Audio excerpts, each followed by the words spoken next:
We're back. It is episode 2. I don't have to introduce Cliff this time. I had to restrain myself from what I've done in every test we've done this week. This is the real deal, Cliff. I had to stop. I just want you to know that Cliff will test with a certain word, and then I laugh hysterically because not only is he 9, but I too am 9. So thank you for not letting us ever grow up. Let's blame everybody else.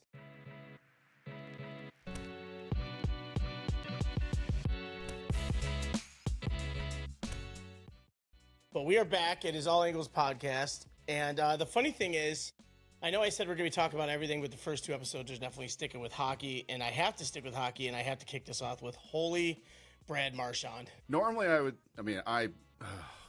where do I go? Normally I would say he's earning himself a lot of money right now, but he's also 38 years old, so I don't know how much he's really earning. But it's so hard to just say, yeah, he's putting on a show. That's for sure.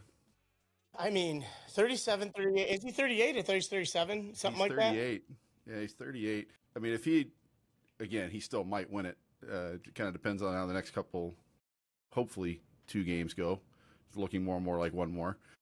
But if he'd have been at this pace the whole playoffs, I mean, the Conn Smythe's already a done deal. But, you know, he's just turned the finals into his own little show. Yeah, and I know this is one of those things, like one of the first things you said is we're not going to talk about the NHL, but you have to. Because Stanley Cup Finals is so exciting. Like, It hasn't been, though. This is the thing. Last year was great when Edmonton came back from 3 games to 1. But even then, I don't know. Yeah. It's so funny, though, because I mentioned to you earlier that I got a little, Mick Kern, who's been on NHL radio for 20-something years now. He and I have had a few Twitter exchanges. Nothing bad, actually, all good. And one of them actually came up on his broadcast last week. It was after the game where Edmonton got the brakes beat off of him. But we were spoiled in game 1 and game 2. There's no question. Absolutely spoiled. Just epic. And then from there, I've tuned out almost every other game at some point to see what else was on, including last night. Yeah, last night they got beat pretty good too. But game 4 is exciting for all the wrong reasons.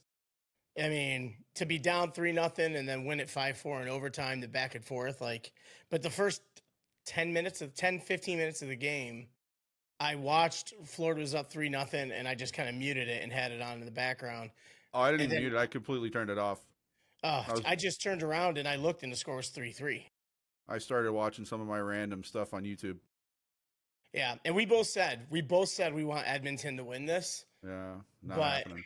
It is so fun to see Marchand right now. Marchand made that move around Wallman last night. Like he was like Marchand was 6'4" and Wallman was 5'10". He just scooped around his back and came through him, and it was.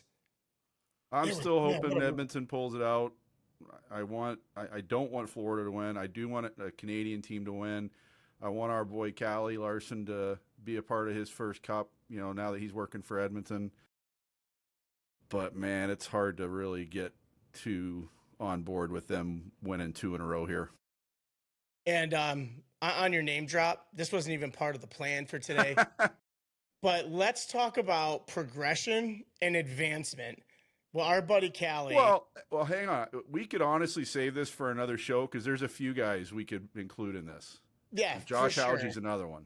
Yeah, Hauge's definitely another one. I still love how Hauge was so shocked to see me. But the ultimate one you mentioned last week was John Cooper. Mm-hmm. He went from his tier 3 juniors to where he is now. To all those Stanley Cups. But, I mean, you got Callie, which Callie was Jeremy's buddy first. And we met him through Jeremy, much like so many people. Such a good guy. Yeah, and then he was coaching. He was an assistant coach at Lawrence University, which is it was a small D3 school. And we saw him. I remember we were playing against you guys, and he had a game beforehand somewhere when you were with Dells, and I was in Central Wisconsin. I wasn't with Dells. I'm sorry, when you were with Marquette. Oh, maybe I didn't see you. Maybe you weren't there then. Maybe it was us and Dells. But anyway. Might have been Zamboni then. Yeah. Saw him there. And then for him to go and then just kill it in Dubuque and now him up in Edmonton, and it's just awesome. But obviously, nobody deserves it more than Callie. I don't Callie's know. He put in the work. He's a great guy. He and I still chat about once a month. He always reaches out to check in how I'm doing. I've tried to get him to hire me in Dubuque for years. Didn't happen. If he wasn't going to hire me in Dubuque, then my chances of him hiring me in Edmonton are real slim. yes. You might want to start kicking the tires on Yeah. that one a little bit. No, I'm not. Yeah. But it's funny because nobody wants three people to coach together more than Callie wants me, you, and Jeremy back I on the know. bench together. It's always, when's the band getting back together? I Maybe know. you know what just dawned on me, Cliff? Are we just like some kind of circus show for Callie? Are you just now figuring this out? I was that just was always the case. I was just trying to be hopeful, man. But dang, all right, Callie, we're still proud of you though. But yeah, that could be that could be a totally different show. And I want Callie. I want to see a photo of Callie lifting the cup. Yeah, that'd be sweet. Sorry, Callie. It's just the 2 in a row right now. After the way things been going, I don't see it happening. But Callie, if you do win, and not to mention, by the way, sorry, I'm going to interrupt because I will say he may be watching this because last time he and I talked was literally about 2 weeks ago, and he was pretty pumped that we were doing this, starting this podcast. It's a first step for him. He's like, yes, start here, end up on the bench. Yeah. But Callie, come to Washington. Like, what the hell? I don't think his position really travels with the team much, but I definitely would have seen him, especially since the away team locker room and everything was right across from where our photo room was. So it's bananas that he wasn't there. But Callie, make the trip to Washington this year because Lord knows the photographer doesn't travel unless it's a big deal.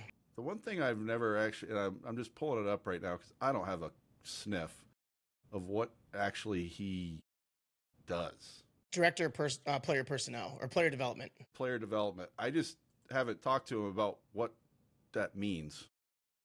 Yeah, so, I mean, every team obviously has one. Yeah, and I'm but pretty I think it's sure. a relatively new position in the NHL. When I say relatively, I mean 10 years? Yeah, or so.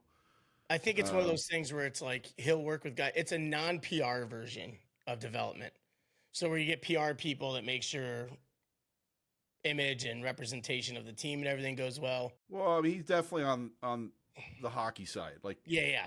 Because that's him. I mean, he's a hockey guy, and that's what he does. I mean, he was another tall, handsome Swede. Damn Swedes. We had a Swede that wasn't tall or handsome and didn't smell good. Yeah, we did have that.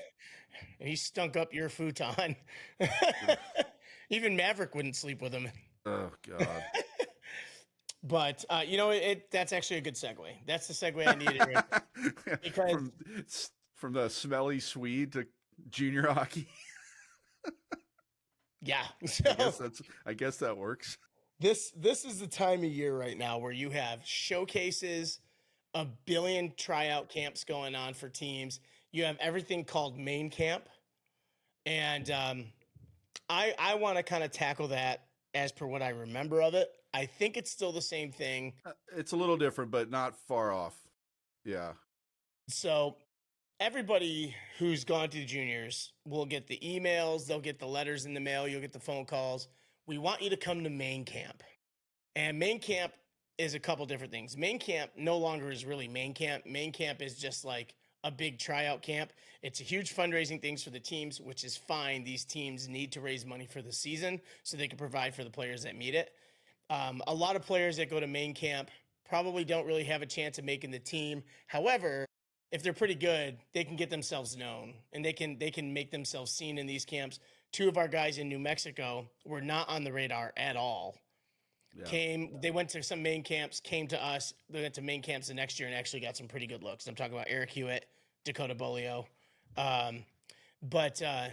Those main camps do work if you're one of those like borderline guys, but it is a big money thing. And then for families, it's a lot of money, especially because these main camps are usually nowhere near where you live. They try and do in popular cities. I know Dallas has a billion of them.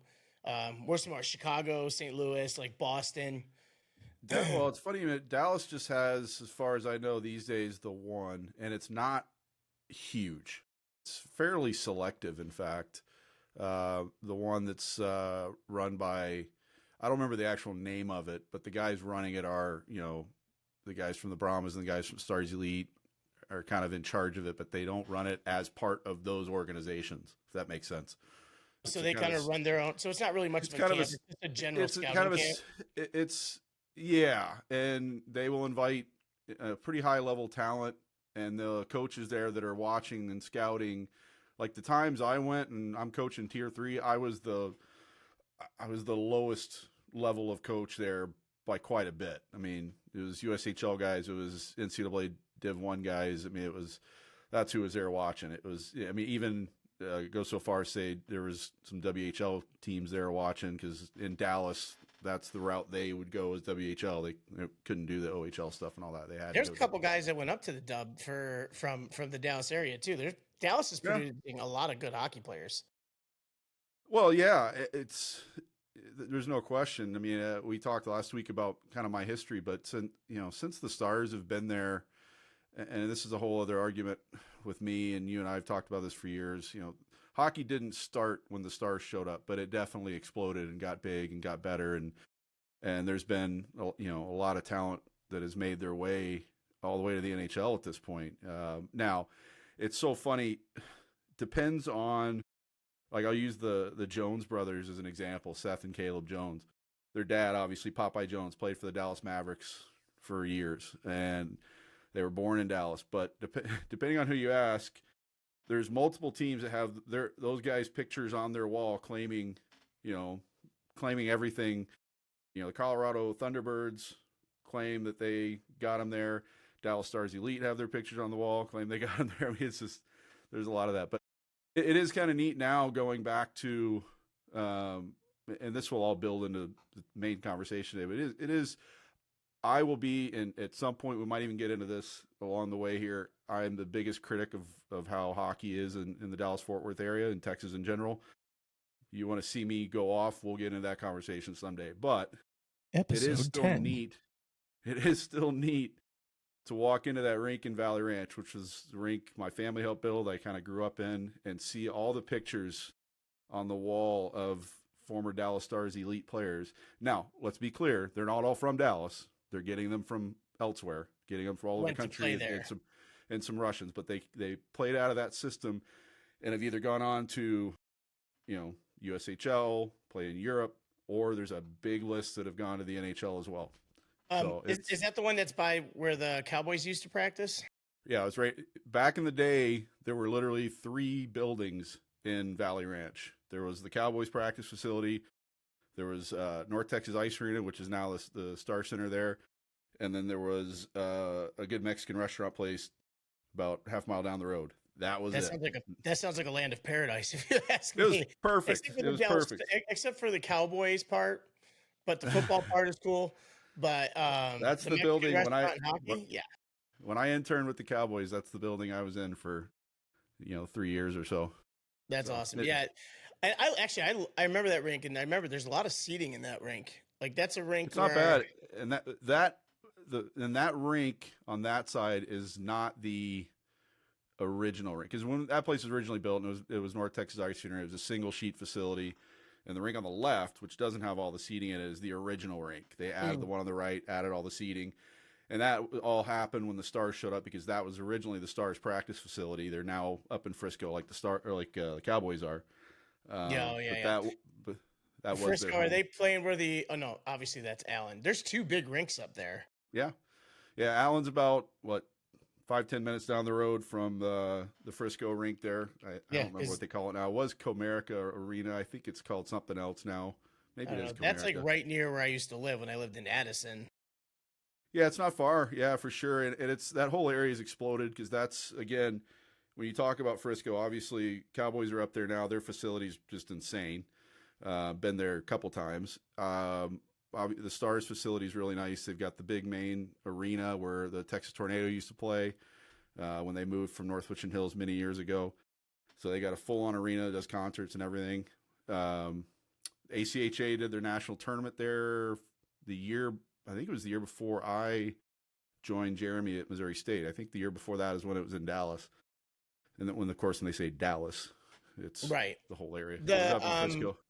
Robertson Cup was there back when I still lived there. Well, that's what I A was couple saying. The times. Tornado used to play there back in the day, and then sharing a parking garage with the Stars Arena is the Frisco Rough Riders, which is the Texas Rangers. My Rangers. Wait, where is it? There it is. Yep, my Rangers affiliate. Just show off the. We're not going to do it again anytime soon, so I'll just show off the World Series Cup. I do love that. I do love that cup there, though. I'm not gonna lie. Yeah. But anyway, so that whole area is built up, and there again, there's the junior connection because the Tornado that started many years ago when the rink in North Richland Hills before it was NITEX was called Blue Line. Mhm. That's where the Tornado began. That rink shut down. That was a whole mess. I think that's Talk where about- Anthony Bone played too, because Anthony Bone played for the Probably. Tornado. And Well, so he that's could have played there, or he might have still been with them when they moved to the rink in Frisco when they were there Maybe. for quite a while. So yeah, it was it's a nice setup there in Frisco. It's just massive. Oh, FC Dallas plays up there too. They're right down the street as well. And that area is where that humongous high school football stadium is. Which one? I mean, I know the one you're talking about because Allen has a big one. I think that's the one I'm talking about. The one in McKinney, Allen. McKinney has a big one. I still remember years ago. Mesquite is huge. What's that? Mesquite has a huge high school football. They all do. stadium. I still, I mean, again, typical us getting off topic here, but I Right. still remember when I was at Northwood. By the way, switched up the back, my old Northwood leather jacket back here. Nice. There you go. My buddy Pico, who I mentioned last time, played at Bowling Green. He was my roommate at Northwood, Chicago kid. He came down to visit one spring break, stayed with me and my family for spring break. And as we left the airport going to my house, we passed by a football stadium. He goes, "Man, what university is that?" It's like, "Yeah, that's my old high school, man." That's exactly what I and said. by the when I way, drove by, Mesquites. and by the way, that thing's tiny compared to all the rest of them. I mean, this was God. back in the '90s. Now they're just cathedrals. And it's funny because you look at movies like Friday Night Lights and stuff. They're playing in a pretty modest football stadium for Texas. Well, yeah, I mean, you're talking. That was in I mean, that's Odessa area, Permian, and Midland Odessa out there where there's nothing. It's just oil country, and so there's not a lot of people. So it's going to be small, and then they show up and play at the original Texas Stadium. Yeah. So, anyways, off topic. Shocker. I know, right? What sport are we talking about? It's taken us about 15 minutes or so to get off topic here. This program is 17 by ADHD. But yeah, and it's funny. So we do apologize about that tangent. We're talking about camps, summer camps, off-season camps. Yeah. Holy crap, you'd never know. Well, okay, let's get back because things. Before we go too further with that, because you mentioned kind of how they have changed a bit. I don't know. There's not a lot of the tier 3 level teams, the NA3 teams and all that doing quote unquote tryout camps, main camps and all that. They're just not going to get people to them. There's too many other options. So they're having to find other ways.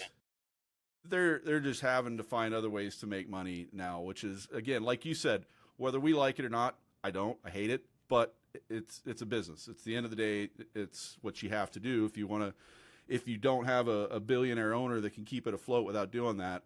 That's how it's going to happen. NA teams are still doing the main camp thing and all that. But and they are getting players out of these main camps. They do. I'm not trying to say they don't, but I mean, they mostly have their rosters. And I'm glad you brought that up because, when you and I were coaching together and even when I did, in fact, I still do get this question. Local kids here in Springfield, I get the question often, should I go to this main camp? My buddy Pico, who played at the highest levels, he's still trying to figure this out too. He's asking me, should I go to this main camp? And my first thing you got to know is, yes, they want your money. I mean, there's just no getting around it. They want your money. Does that mean you're just showing up to hand over a check and get a few sessions on the ice and you're done? For some kids, yeah. There's just no getting around it. Doesn't mean you're not going to be seen, though, because the one thing I think needs to be that's not, and I understand why they wouldn't mention it a lot.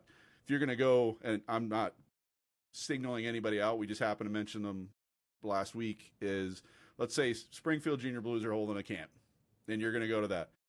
They're not going to promote they might say it to you privately or whatever. They're not going to sit there and promote, oh, yeah, we're going to have all these other NA3 teams there to watch you as well. Yeah. They want you to come thinking you're going to try and make their team. And you might, like you said. Yes, they've got draft picks, they've got tenders, they've got returning players. So a majority of their roster's filled.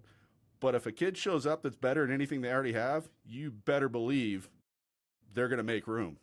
Yeah, and you can go to main camp. Like when you go to a main camp, especially if you're not a guy who's been offered a tender or a contract yet, your main focus should be making training camp, because they can load up the roster in training camp and go make some noise in training camp.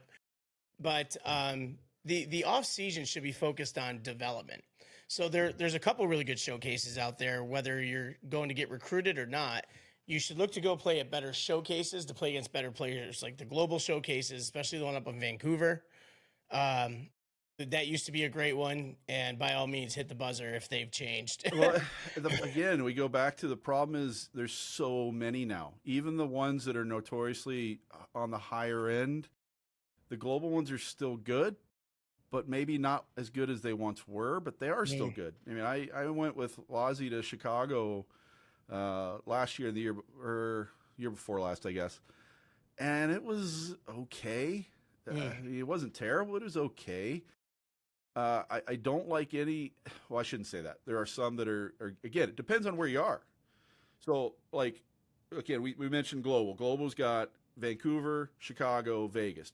Jeremy, literally, as we speak, is in Vegas right now with his dad for Global Vegas. It starts tomorrow. No kidding.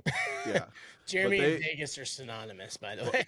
Yeah. The one thing working in our favor is his friend that doesn't want to see him get in trouble is not only is his dad there, obviously his dad, he and his dad work with the global guys. They, run some of the teams, run some practices, but his mother's there. Is she? All three of his daughters are there, and his nieces are there. So it's it's Father's Day today too, as we're recording this. So it's going to be a big family thing. Right. Happy Father's Day, Lozzie. Yeah, happy Father's Day.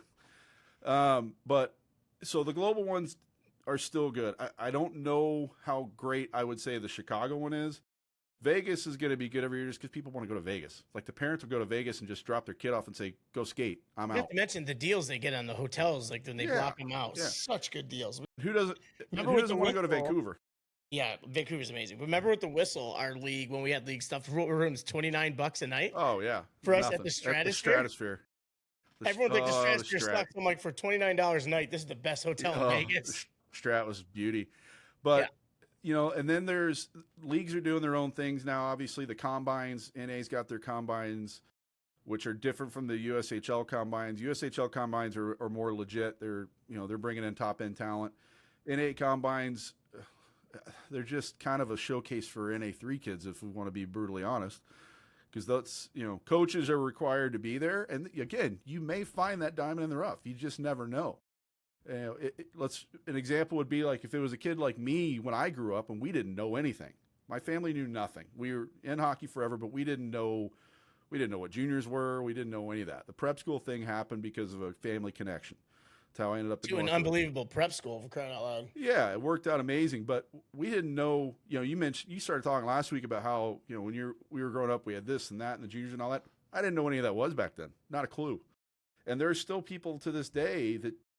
Even with everything we can research online and do all that, there's still so many questions you don't know. And that also means that that player may not have gotten out there, may be playing in a small city, small town somewhere where he's not getting the publicity that, the kids in Dallas and St. Louis, Chicago, wherever they might be are getting.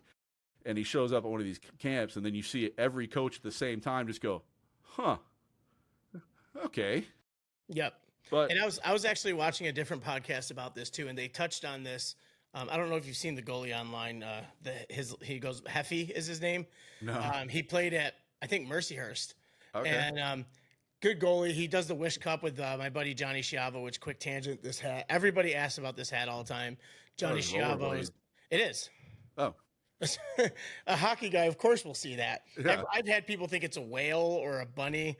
But I thought it was literally the rollerblade logo, like the rollerblade. Oh, remember company. that? Yeah, no, it's his company, Best Shift Training. It used to just be Johnny Schiavo Hockey, which is why over here somewhere the logo, his JS logo, is still there. Yeah, I still. By the way, I can't the right left on camera is really still throwing me off. It's but on I'm top of trying. the fact I that was we're trying not to very point at intelligent. something to you over here earlier, and I'm going, yeah, this thing. Oh, damn it, it's over there. We're just showcasing our actual intelligence level. Let's not blame the cameras. All right. But yeah, Johnny's got an awesome camp. He's also one of the top junior players in the world. Actually, that Sparks skate sharpening company Yeah. just sent him one of those things. And like, but Johnny's awesome. Go buy stuff from his company. Unsolicited plug. I'm just a huge fan of Johnny. But anyway, so the podcast with Heffy on it was talking about it's even important the way you show up at a showcase, whether 100%. whether it's one that you don't think you need, whether it's one you don't know who's going to be there. It doesn't matter because even if say there's no big coaches there, the coaches all still talk to each other. 100%. I think during the recruiting season, we spent our time 50-50 talking to players as we did other coaches. And if you show up, and they bring up a very good point. There was 3 different guys that walked in there. A Texas guy is mentioned in this story. And I'll link the video after we do this. Texas guy walks in, he's wearing like nice jeans, button-up shirt, and a cowboy hat. He's not dressed up, but he looks clean. Right. And he's a Texas kid. And Heffy was talking to the Princeton coach apparently. And the Princeton coach was like, I like this kid. I want to see him play. Made an impression, still was presentable. Second kid, I guess, walked in looking like a slob, shorts, tank top, was making out with his girl at the front door. Third guy walked in a full 3-piece suit. And he brought up the best point he brought up is coaches immediately will see that and just say they know the kids that are there for hockey or the kids that are there for vacation. And I actually watched that 10 minutes before we started this. And I was like, dang, that's exactly kind of what me and Cliff are going to be talking about today. And I wanted to bring that up because that's such a true thing. I mean, he was standing there with the coach of Princeton, NCAA Division I hockey at a prestigious university. And, you know, your whole life can be panned out for you if you end up at a school like Princeton or Yale or Harvard, let alone any university. Yeah. But they're paying attention to how you come in and present yourself. And if you go in there just being an absolute dipshit, that's how you're representing yourself as a hockey player. Are you taking your off season seriously? Are you there as someone? Now, you don't need to show up in a 3-piece suit. Right. You can show up in khakis and a polo, have your shirt tucked in, look presentable, have your hair brushed. You know, don't look like you rolled out of bed and got to the rink. And even though it's just showcase and not an actual game, take your pregame and everything seriously. Do your actual game pregame and get out there and be the best version of yourself. Even if the rest of the showcase sucks and you get out there and run show, then your name is going to be the one talked about. And other coaches are going to be like, yeah, this whole showcase is pretty terrible. But let me tell you about this kid that made everybody look like fools. Well, and that's just it. And I want to add to that, but let me just quickly kind of finish up the kind of, I don't know if you want to call it a list of things that are out there. The CCM showcase in Denver is still huge. It's still just gigantic. It's probably the biggest single location event every Is that still year. Littleton? It's in it's at the edge, the promenade or whatever it is, that really nice area. It's got 3 sheets. It's where the Rough Riders used to be. They've got their own kind of setup now. So it's moved because it used to be in Littleton where Jeremy did his Players Edge camp. I hadn't been there in a while. Yeah, I hadn't been there in quite a while. Yeah. Okay. But no, it's just gigantic. It's the biggest single thing out there. I keep hitting my mic. What about Chowder? Don't hear much about Chowder anymore. You just don't. I don't know, unless you're out east. I don't personally know of any, let's just say ACHA guys. I don't know any of my ACHA coaching buddies that go to that. I mean, we had fun with it, but we also had kind of a mess with it. We had fun. We had a mess, and then we almost got kicked out of it. But we almost killed the Paul guy Stewart. that was going to end up in a We almost killed the guy that ended up having a pretty good NHL career. In fact, plays for the Capitals now. Yeah. No, I told him that story, by the way. I think I told you. And then we were talking about the kid Eric Hewitt earlier, and Eric Hewitt could have absolutely laid out a guy that plays in the NHL. And I was telling that player about the story, and he goes, "He should have hit me." Yeah. The best part for me about Chowder, I mean, yes, getting our guys there to get noticed was great. I don't know how many we're getting actually noticed because the games that were going on in the other rink had the big names in it. we played against a team that had 7 OHL guys on the team. Yeah, which means they were already there. No one needed to watch them. So, but on the other rink at the same time, I'm pretty sure that was when like Goudreau was playing and Eichel and all those guys were out there. And, Yeah, we're just Gaudreau and Milano and were our on the guys same are page. trying to fight everybody, and we're getting yelled at by Paul Stewart after the game, who was a fighter in his day and then became an official.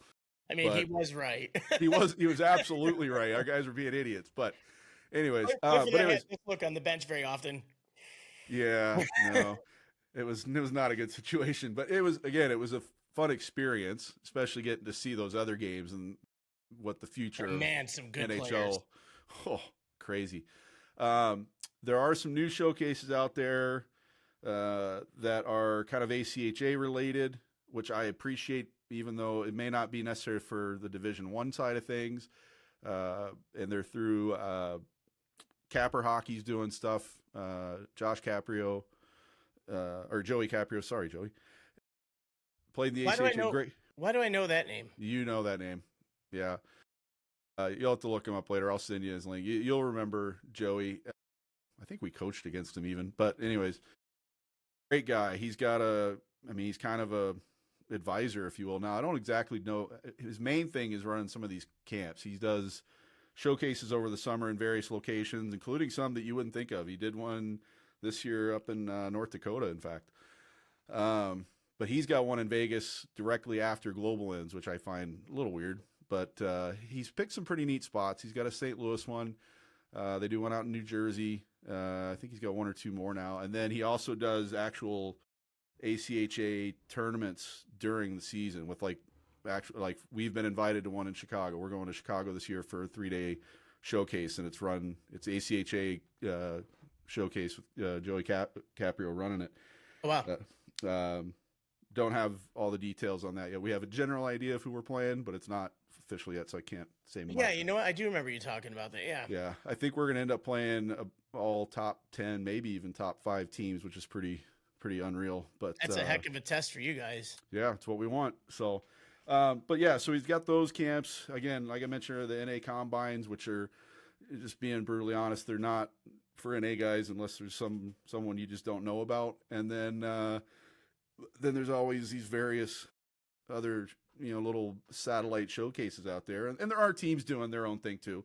Mm-hmm. Don't get me wrong, but it's primarily NA teams or USHL teams, and then the NA3 teams are just, it's too hard for them to try to do their own thing these days. There's too many other options. That's a lot of money they got to put up front for not knowing if they're going to get it back. Yeah, and as you and I know, when we were coaching, one of the biggest things our team owners wanted us to do was fill those camps.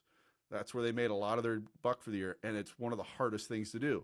Yeah, they want us to fill those camps, get these kids to pay $500-600 on top of their travel, and then say, "Hey, congratulations, $800-$8,500." Yeah, because that's what it was in New Mexico. It was $8,500 plus bill it, and then you had to buy your own damn sticks. We gave you helmets, gloves, and a shell, and obviously your jerseys and socks. But like, that's tough, man. And again, we've talked about how we're going to be doing an episode on cost. We'll get to that, and those fees are all included for sure. But if I were to do, let's do this game real quick. I'm going to say if I were to do a showcase in the summer, let's take out the recruiting part. If you're a kid who's in the off season, you want to play some good hockey and get a good weekend out of it. Here's what I would do. And with you being a lot more involved in what's happening right now, tell me what you would do different or change. My plan would be, you have a showcase. It's a 4-day showcase. Most of them are Friday, Saturday, Sunday. Sunday's the big risk, is a lot of kids have already left to go home, so you end up with skeleton teams. You do a Wednesday through Saturday tournament. Wednesday, Thursday, Friday, Saturday. Yep. Okay. I had to do the math and make sure I had 4 days there. It is still tough on parents, but you have a Wednesday, Thursday, Friday, Saturday showcase. Wednesday is a rival, and then you actually do an off-ice combine. You do your strength testing, your speed, your jump, all that kind of stuff. You even if you can get a company to come in and do it and check your cardio and check all that kind of stuff. This is what the NHL guys do, and kids would go to these showcases want a Division I / professional atmosphere while they're there to feel like something's going to come out of it. And then you play games Thursday, Friday, and Saturday. You have on Saturday, instead of a championship game, you do a couple all-star games, maybe 4-team all-star game, and you play 2 shortened games on Saturday, maybe 2 40-minute games. on that Saturday. So then at least the scouts that are going to be there, which since it's Saturday, it's easier for a scout to be there on Saturday if you're really going the route of scouts. But also, it's easier to be there on Saturday. You have more people in the building, and then you get the top guys from the camp that weekend. But everyone else has still already played 3 games. And so you kind of have all that. It'll be a little bit costly, but if the families have the money to do it, hockey's already such a massive investment. But you get out there, you can actually see, again, you separate the kids who are there for vacation versus the kids that are there for hockey. But you kind of get a little bit more of a competitive weekend. Yeah, I think it's funny. I've mentioned it many times just in the 2 episodes we've done so far. I listened to NHL radio during the day because this will be part of kind of cost thing as well when it comes to the coaching side of things and how a lot of us have to have other jobs. We're not all fortunate enough to be full time, We definitely should have had other jobs when we were in New Mexico. Oh yeah. Well, and thinking about how we would approach that, I was going to bring that up. And again, that's all again, as we're producing on the fly and coming up with show ideas, This is kind of how it's happening here. Cause that, in fact, I hope to get my buddy Adam Bartholomew on at some point, because he and I have talked about this for years, and the idea of getting a coaching union put together that he'd kind of been working on that was for juniors and colleges and coaches and all that. But anyways, when I'm at my other job during the day, I'm listening to NHL radio, and it's this literally came up yesterday. I was listening Saturday as I was running errands, because the NHL Combine just wrapped up, and NFL does theirs, NBA does theirs. They all do this, and all this off-ice testing. Maybe it's the old school in me, but even some of the more modern guys these days have kind of a similar thing. What's the point? What's the point of putting a kid on a stationary bike with an oxygen thing on him and having him go 30 seconds? What is that telling me about what kind of competitor he's going to be on the ice, or what he's going to be? I don't 16, 17 years old. I don't give a damn about any of that. What's funny is, even though I said I wanted a combine in my thing, because that just is the pro experience, I saw a thing. Sam Bennett couldn't even do one pull-up. He's Tom doing all right. Brady. Yeah. I mean, come on. We've all seen the picture and laughed from Tom Brady at the combine. Like, stop with all that. It's a made-for-TV event, especially for the NFL. It's becoming that way for the NBA. NHL Network occasionally will show some of it, but mainly just the games. That part I do want to watch. That's the fun part. Anytime they're showing the prospect games and all that, I'm tuned in. That's my favorite thing in the world. So for the rookie weekend, we don't even the Capitals don't even do it anymore because they kept getting guys hurt. Well, yeah.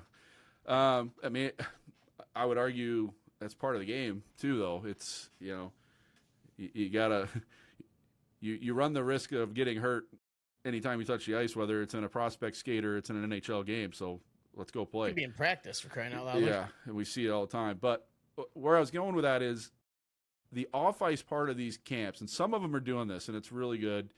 There's another showcase I went to that I forgot to mention earlier up in Chicago, Jog, that does apparel and stuff. Good guys with Jog. They do our jerseys. Well, none that I have hanging up here. I got a couple laying over here. They do your Drury jerseys? They do our Drury jerseys. God, that was hard to say. Drury is hard to say. I'm sorry. I love where I am, but I feel drunk when I try and say it. And I've been told I say it wrong too, but I don't know how you're supposed to say it right. Anyways, so they Jog Athletics they do a showcase up in Chicago. The Blackhawks do it with them. It's at that Fifth Third Arena, which at some point someone's going to have to explain to me what Fifth Third is. To bank. I know that. I'm saying I suck at math to begin with. What's a Fifth Third? There you go. I'm so bad at math, I didn't even realize that was wrong. Yeah. But anyways, I realize it's a bank, but anyways, I digress. Maybe you don't want that bank handling your money. But what they did up there, and some other ones do this too, it's making it educational. Global does this. They've always been good at this. And that's, you have, all these teams are, you stay with your team, and then teams get in groups and they go one at a time to these little educational seminars where coaches at the ACHA, NCAA, wherever will speak. What they did at the one I went to in Chicago is, they had, we were joking about him on the coaches. They had Denis Savard speak to all the kids, and all of us are sitting there going, none of these kids know who the hell that is. Yeah. None of them. Absolute legend. Was a hero of mine growing up, just a stud. None of these kids. The Which parents. one is this? It was the jog showcase in Chicago last year. I did, and they run it with the Blackhawks. So it's, we got to. Well, so what they did is they brought all the kids up at one point up to, it's actually the workout. It's their practice rink is where we were. The Blackhawks practice rink. They were right by the arena. So we were up in their workout facility, which is really cool setup above their locker room. And this is where they had tables set up all around through some of these other, and I ended up weirdly in a back room with 3-4 other schools where they gave each of us a table where we could lay out information and just stand there and families can come talk to us. But anyways, before that even happened is they had multiple speakers, including Denis Savard, and ACHA people, because it was primarily an ACHA event. So they had some ACHA people get up there and talk about the league and this and that. So, and the educational side of it, to me, at those kind of events, that's way more important than go run on a treadmill or to go do this and that. Or how high can you jump? Even What I don't like, and you mentioned Jeremy's camp that he used to have that he doesn't anymore. I don't like the fact that, and if they do exist, I don't hear about them anymore.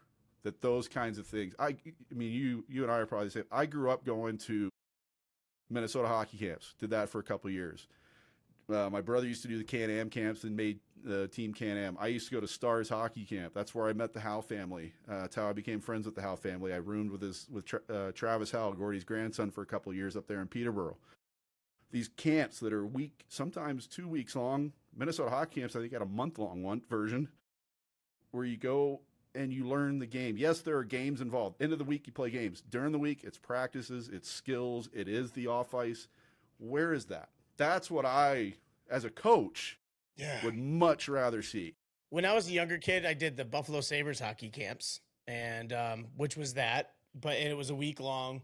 And then when I was 13 or 14, I did the Shmushkins Academy when it first came to Canada. It went to Toronto, and it was used to only be in Moscow. Finally, after the fall of communism and stuff like that, after a few years, they were able to bring it to America. Yeah, right. Communism, for those of you who don't know, go watch Miracle. But yeah, like they had the Shmushkins Academy that was 2 weeks long, and the first 6 days we didn't even touch pucks. It was all skating, and it was the wacky Soviet training. Like we were doing somersaults on the ice and stuff like that. But one thing I could tell you, so in hockey, I had all my friends in hockey. I was one of the slower guys. I came back from that one of the fastest guys. And it was crazy. Everyone's like, what happened? And I'm like, Russians. The Russians happened. This is going to sound, I'm going to contradict myself because hockey in general has never been at a higher skill level than it is right now. Just watch what's going on in the Stanley Cup Finals. I mean, these guys are doing things we didn't even think about 20, 30 years, even 10 years ago. It's just insane, some of the stuff they can do. Well, look how long it became before the Michigan goal actually caught mainstream. Yeah, right? That was done forever ago, and nobody started doing it until the last few years. And here's the other thing about what these guys are doing. Now, Marchand aside, because he's not a big guy. These guys are doing it, and they're 6'5", 6'6". These are monsters that are skating around like they're the 5'8" guys back when we played. It's insane. But there's a variety of reasons for that, because these guys are all old enough to have grown up in that camp era, the skills camp era. But even more than that, and again, as I was driving around this morning on an errand, this came up. They were actually talking to, it was a Prospects Radio on HL where they were talking to one of the upcoming first-round prospects who's I think he's an Alberta farm kid. We've got a couple of those on our team, like literally right off the farm. Dude, those kids that are farm tough. But it wasn't even just that. This is where I was going. Yes, there is that, because we've got a few of those on our team. They brought up, like, what do you do when you're not on the ice? What do you do over the summer? They're not playing hockey. No. There's no ice. I don't mind. There comes an age, as we know, when it's time to specialize. Fully get that. But I would say 14 and up. yeah, I'd probably be around that same time as well. But you're not doing that. And this is going to get into the conversation. I've got a sheet in front of me that I had printed out since last week, but it'll be probably more about the cost conversation, how ridiculous some of this is. But when you've got programs that have 8U and 10U AAA levels, I mean, that's a third grader up to like a fifth grader. You want them spending that kind of money on AAA hockey, but that also means it's a specialized thing at that point. If you're going to play at that level, I don't care how old you are, that's all you're doing. You're not going to spend your summers playing baseball or soccer or golf or doing whatever that you should be doing. You know, you ask any of these guys, you know, it's mind-boggling to me. Gretzky, and he literally said this on air like 3 weeks ago. He preferred baseball as a kid. And he was a hell of a lacrosse player too. His favorite sport wasn't hockey. Sidney Crosby grew up playing baseball. And again, it's beating a dead horse because everybody our age and older says this all the time. Nothing ever happens. There's too much money involved for it to happen. Again, a whole other conversation we're going to have. But the specialized sports in any sport is out of control. And I would love nothing more as a coach that wants to see kids get better. I would love nothing more than for these showcases. They don't have to go away, but they need to change. And they need to go back to teaching skills, not here's a jersey, there's your team. We're going to go throw you on the ice and play a game. You guys don't know each other. Let's just go screw around.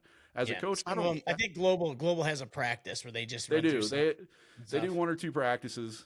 But again, you know, I'd love to go back to the days of, you know, when I'd spend a week or 2 in Peterborough, Ontario, going to Stars hockey camp, or, you know, Minnesota hockey camps especially, which was epic because that was just such a setup there. It's gone now. Someone bought the land up there. It was right on that lake and that I can't pronounce. And, you know, you spent the week, a lot of lakes for you, learning skills. And then the game at the end of the week was actually a big deal. That's when they invited the parents, because the parents weren't there during the week. It was just the kids. You were just there learning skills, and then they invited the parents for the game, and you got like the NHL intro. They had the spotlights out and everything, and they made a big deal of it. Like, it was a big deal. But you led up to it by getting better as a hockey player, not saying, here's your jersey, go play. Yeah. Because that's the thing, and that's the problem. That's the difference between a showcase and a camp or / development camp. Showcase it's a showcase for the people running it because they're showcasing how many kids and how much money they can bring in. And it's no disrespect to them. They're cool, especially if you're a lot of kids that like are on the same team and they want to play together again a little bit more in the summer, whatever. But the development camps, you're right, man. Like I think the last development camp I ever did was at Shattuck St. Mary's after my senior year of high school. I went out there for a week. I stayed in the dorms and did a camp, and it was great. And we had to cut it short by 2 days because the Shattuck rink, their compressor broke and the ice melted. Everything that we're talking about is always going to come back to the same thing, and that's money. Because the only place you're getting generally speaking, I don't want to get, narrow this down too much, but generally speaking, the only place you're getting these truly skill teachings is not even in a lot of youth practices, because, you've got ice for an hour, which means your practice, if you're lucky, is 45 minutes. Yeah. And then if you're not doing 15 minutes, kids just skating around. And if you're not doing a very good job as a coach and you don't know what you're doing, even though, as much as I had issues with ADM when it first came out, there's a lot about it that I do like, and it's grown on me. If you haven't pre-planned your practice, and I don't even just mean among yourself, but with your players before the locker room, you're spending too much time at the board in practice. Now that hour-long practice has gotten even shorter, so it's less time on the ice teaching. So what does that turn into? Well, it's a coach saying, hey, guess what? I can give you private lessons. Yeah. Give me some more money. Yeah.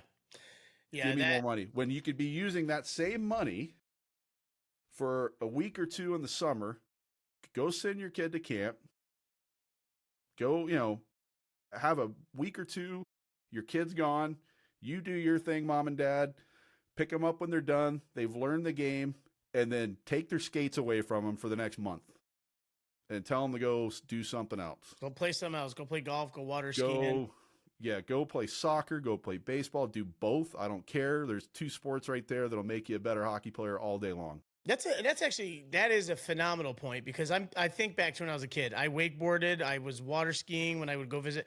In the summers, I didn't skate at all. I was out visiting my dad in Seattle.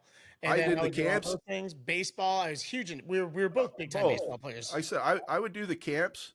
Yep. And I was on the ice a lot just on my own, but not like teaching. My parents ran rinks, so I got to go skate and I'd hang out. But it wasn't something they were saying you have to go do this or you're not going to be a good hockey player. It's like I just wanted to be out there. In fact, they would have to drag me off.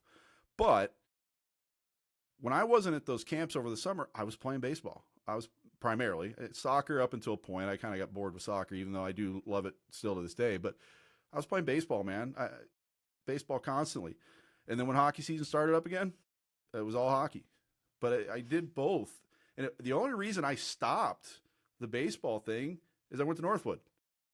Like after my sophomore year of high school, you can't see it on yours unless you do the full screen, but my old catcher's helmet is sitting up here, Lexington Academy. That was the last year I played organized baseball and won a state championship. Last time I ever played, won a state championship. And then a few months later, I was in Lake Placid, New York, where they didn't have a baseball team. And it was Northwood didn't have a baseball team? Oh God, no. I didn't know that. No, they haven't had baseball since like probably the 50s or 60s. Wow. They have hockey, they have soccer, they have skiing. Probably had a tennis. They had a tennis team while I was there. They now have a golf team, and they have lacrosse. How's that for a home golf course right there in the mountains? Oh, man, I played every day. When hockey season ended, we were playing every day. Well, as soon as we weren't skiing, because when hockey season ended, we were skiing because we weren't allowed to understandably during the season. Yeah, and because there's still plenty of snow on the mountain there. Oh, there's nothing better than spring skiing. Oh God, it's the best. Go out in shorts. You kidding me? Oh yeah, we used to go in our snow pants, our t-shirts and gloves and a hat. It's the best. Yep. But yeah, played a lot of golf up there. Man, I like coming back to the Northwood talk and the Lake Placid talk. Northwood. So a lot of people will talk about their addictions. By the way, I switched it around so you can see I'm still figuring this out. The beer stein is over here now. Yeah, there. Yeah, I see. I can see a little bit of it. Yeah. Cliff just waving away. Yeah, it's over here. Well, it's funny too because I have 2 different views. I have this one view. Oh, this should be talked about off screen, but this is what we do.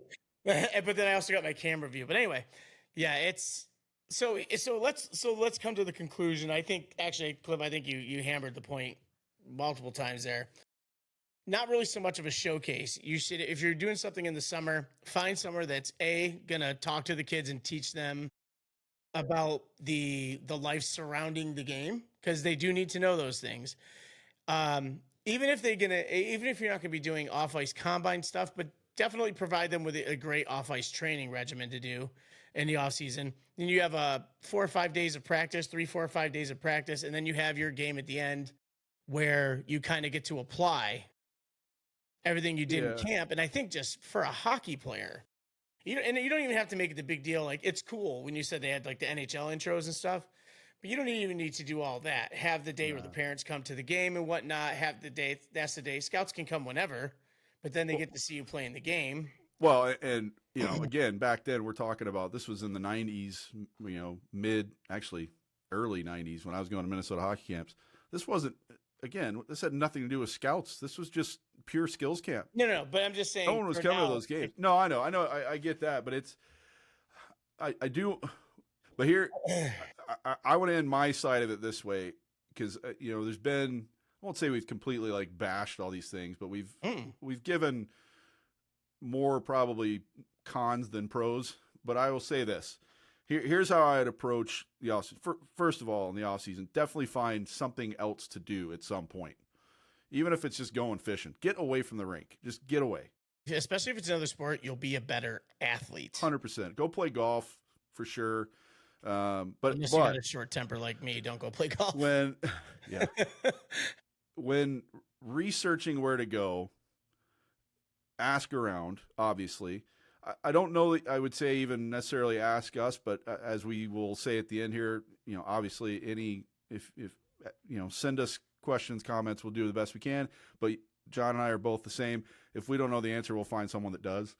But ask around, ask your teammates, ask if you're a parent, ask other parents, what kind of experience did you have here? What kind of experience you have there? Do they offer the off-ice education side of things where you sit in a room and there's coaches from all levels teaching you about what is the ACHA really? What is it all about? NCAA rules. What are the NCAA rules? What is the clearinghouse? What is all this? Like, go somewhere where they're educating you on the next steps in your hockey career. To me, that's in some circumstances, that's better than anything that's going on the ice. If I'm a parent in particular, because those are the questions I would have. So find those kind of camps where those questions are being answered, and obviously make sure in talking to people that coaches are showing up to these things. They are there. We know some that they just don't. I'll use, and I know Global's a bad example because the coaches are all there, but the problem is they're not necessarily in the building. Especially in Vegas. They're in Vegas. They might not be in the building. A lot of them are, but again, it depends on the camp and how it's run. So just make sure, don't just go in blind, I guess is the short answer. Ask around. I'm sure you've got plenty of people around you, depending on where you are, that have gone through this. If you don't, it shouldn't be too hard to find some online.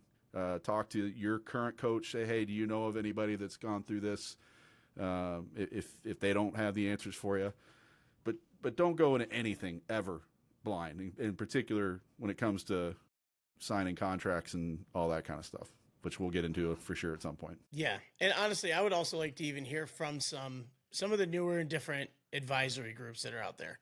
The hockey advisory people. Again, I talked about this podcast earlier. It was actually run by some hockey advisory company. And Heffy is on that. Doesn't mean they're good just because he's a social media presence, but I'd be interested in hearing from them and say, what do they do for players and what's their, because they're the ones that are in it, honestly, more than anything, because they're getting paid by players and or teams to facilitate all this kind of stuff. So we kind of need to know, what are they doing for them? And honestly, I would like to know, even just building up a new contact list of these, because we've both said we've dealt with a couple people that had their advisory companies and they were total bad. Yeah, if you're an advisor, we'd love to talk to you, love to have you on here. There's a couple of you know who you are. We don't want to talk to you, so don't even bother. You know who you are. The best part is Shove it.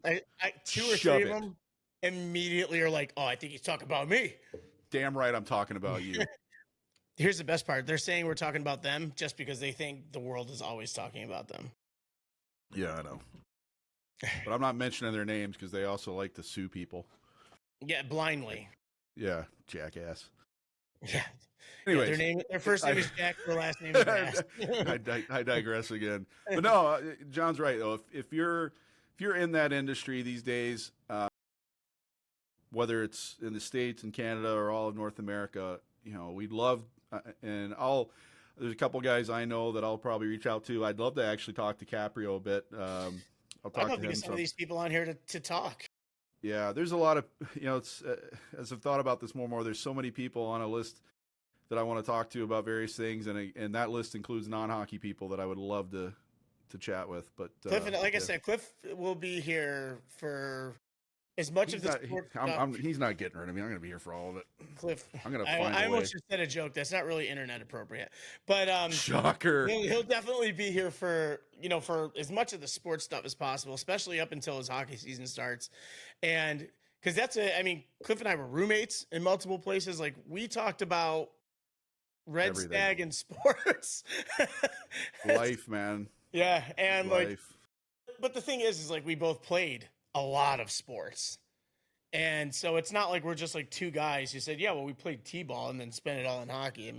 But again, as I said, and you and I have said this off camera, and we said it last week, it's a lot more than sports. We've done a lot of stuff. You've been on one side of the music industry. I've been on the other side of it. We've just done a lot, man. We've had real shit jobs here and there. We've had good jobs here and there. It's just, there's a lot.